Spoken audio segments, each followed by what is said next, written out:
जी, मैं उनकी सहेली नीलम हूँ।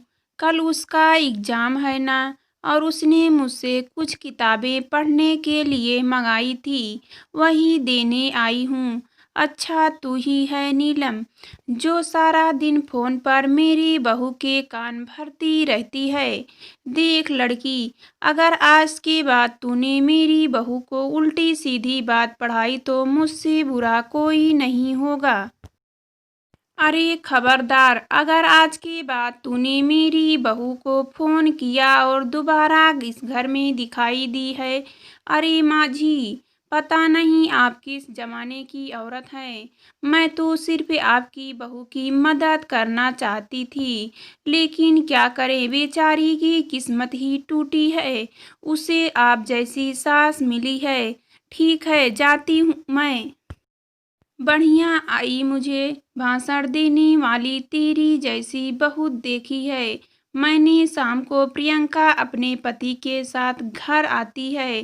प्रियंका माझी मेरी बहन नीलम घर पर आई थी क्या? माँ जी बोली, अरे बड़ी बदतमीज है मेरी सहेली, औरों से बात करने का ढंग भी नहीं है। उसे तो मैंने बड़े बड़े ताने सुनाकर भगा दिया। डॉक्टर बहू, अरे भगवान अब क्या होगा, कल मेरा एग्जाम है। सास को खिला, अरे तेरी यह बेकार है, पढ़ाई में क्या रखा है, बड़ी आई डॉक्टर बनने, चुपचाप घर के कामों में ध्यान दे। सास को खिला, कल मेरी कुछ सहेलियां घर पर आ रही हैं, उनकी खातिरदारी में कोई कमी नहीं होना चाहिए। बहू, जी माँ जी, सासू जी प्रियंका के साथ मुंह फुलाकर वहां से चली जाती है।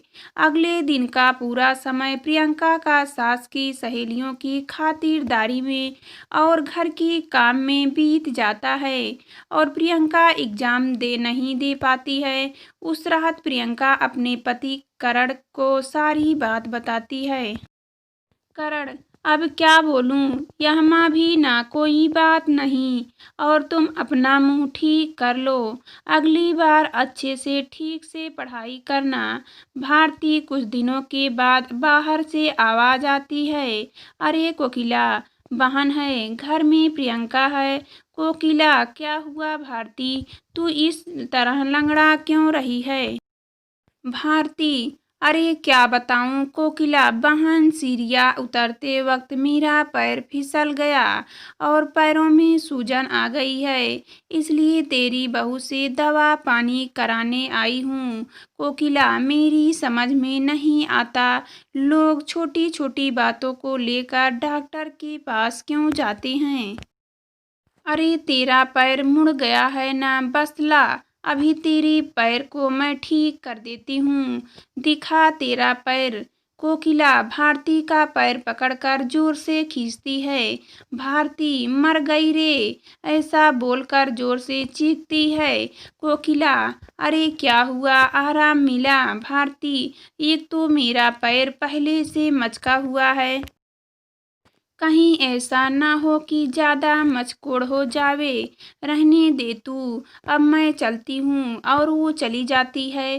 थोड़ी देर के बाद प्रियंका घर आती है। माँ जी, अरे कहाँ मर गई थी सुबह से प्रियंका? माँ जी, मैं अपनी किताबें लेने गई थी। प्रियंका अपने कमरे में चली जाती है। माँ जी, अच्छा इन किताबों ने इनका दिमाग खराब कर रखा है। यह किताबें ही सारी मुसीबत की जड़ है। पेपर पस्ती लेने वाला थोड़ी देर में ही वहाँ पेपर पस्ती लेने वाला और खाली बोतल लेने वाला चिल्लाता हुआ गुजर रहा होता है। सास ने बहू की सारी किताबें पेपर वालों को दी। पेपर वाला बोला, यह तो सब अंग्रेजी में लिखी हुई बहुत महंगी किताबें हैं। कोकिला बहनें बोली, तो लेकर जाता है कि नहीं? वैसे पेपर वाला सब किताबें लेकर चला जाता है। प्रियंका को जब इस बात का पता चलता है तो वह बहुत दुखी होती है, और अपनी पढ़ाई पूरी करने के लिए लाइब्रेरी में पढ़ने के लिए जाने लगती है। कुछ दिनों के बाद सास कहती है, अरे मर गई रे बाप, सास को बहुत दर्द होता है और वो चीखने लगती है। उसको सहा नहीं जाता। माँ की तबीयत बिगड़ी। बेटा करण, क्या हुआ माँ? तुम्हारी तबीयत बिगड़ती जा रही है। वह बंगाली बाबा की दवाइयाँ नहीं लाई। माँ कोकिला, अरे नाम मत ले उस ठगी का। वह खुद का उपचार ही नहीं कर सकता, मेरा क्या खाक करेगा। बेटा करण, बेटा ठीक है ना? मैं प्रियंका को फोन करके बुलाता हूँ। प्रियंका लाइब्रेरी में बैठे हुए पढ़ रही होती है। तभी उनके पति करण का फोन आता है। प्रियंका जी बोलिए जी। करण, माँ की तबीयत ठीक नहीं है, जल्दी घर पर आ जाओ। प्रियंका, जी मैं अभी आती हूँ। प्रियंका का सास के प्रति प्यार। थोड़ी देर के बाद प्रियंका घर पहुँचती है और कहती है, क्या हुआ माँ जी?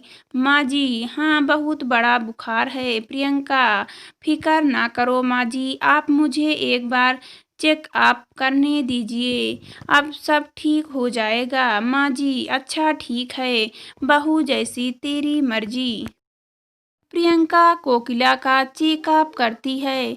फिक्र ना करें माँ जी, आपकी बीमारी समय रहते पता चल गई है, ठीक हो जाएगी। अगर थोड़े दिन गुजर जाते तो इन्फेक्शन ज़्यादा फैल जाता और लेने के देने पड़ जाते।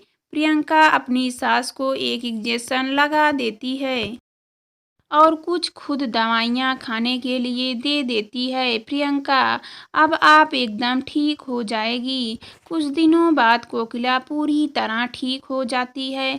अपनी बहू के साथ किए गए बुरी बर्ताव से कोकिला को बहुत पछतावा और शर्मिंदगी महसूस होता है। वह अपनी गलती का पश्चाताप करने के लिए अपनी बहू को उसकी किताबें ला कर देती है। सास कोकिला, मुझे माफ़ कर दे बहू, अगर तू सही वक्त पर मेरा इलाज नहीं करती तो पता नहीं क्या होता। बहू, नहीं माँ जी, आप ये कैसी बातें कर रही है? मैंने जो किया वह तो बहू होने के नाते मेरा फर्ज था।